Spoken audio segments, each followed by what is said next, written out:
Gálatas, capítulo 3. Ó Gálatas insensatos, quem foi que os enfeitiçou?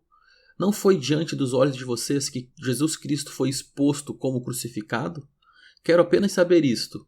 Vocês receberam o Espírito pelas obras da lei ou pela pregação da fé?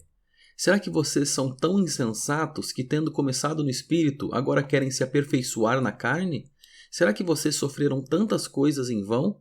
Se é que, na verdade, foram em vão. Aquele que lhes concede o Espírito e que opera milagres entre vocês, será que ele o faz pelas obras da lei ou pela pregação da fé?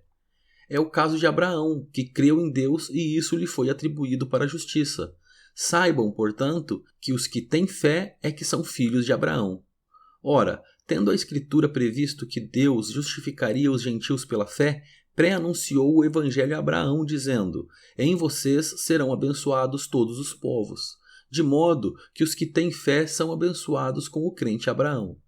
Pois todos os que são das obras da lei estão debaixo de maldição, porque está escrito: maldito todo aquele que não permanece em todas as coisas escritas no livro da lei para praticá-las. E é evidente que pela lei ninguém é justificado diante de Deus, porque o justo viverá pela fé. Ora, a lei não procede de fé, mas aquele que observar os seus preceitos por ela viverá.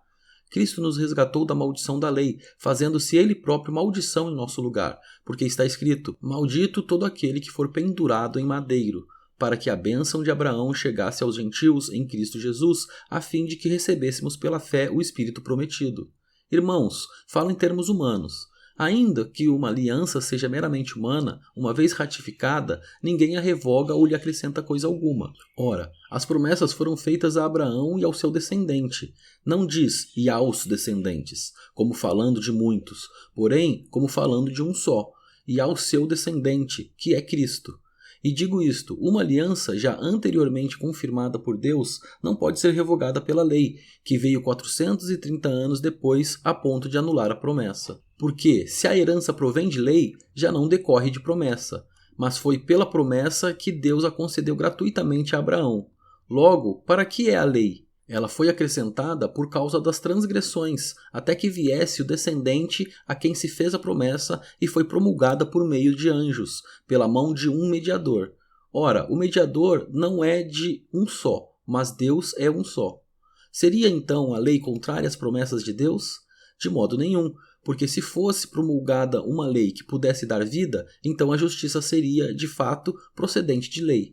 Mas a Escritura encerrou tudo sob o pecado, para que, mediante a fé em Jesus Cristo, a promessa fosse concedida aos que creem. Mas, antes que viesse a fé, estávamos sob a tutela da lei, e nela encerrados, para essa fé que, no futuro, haveria de ser revelada, de maneira que a lei se tornou nosso guardião para nos conduzir a Cristo, a fim de que fôssemos justificados pela fé. Mas, agora que veio a fé, já não permanecemos subordinados ao guardião. Pois todos vocês são filhos de Deus mediante a fé em Cristo Jesus, porque todos vocês que foram batizados em Cristo, de Cristo se revestiram.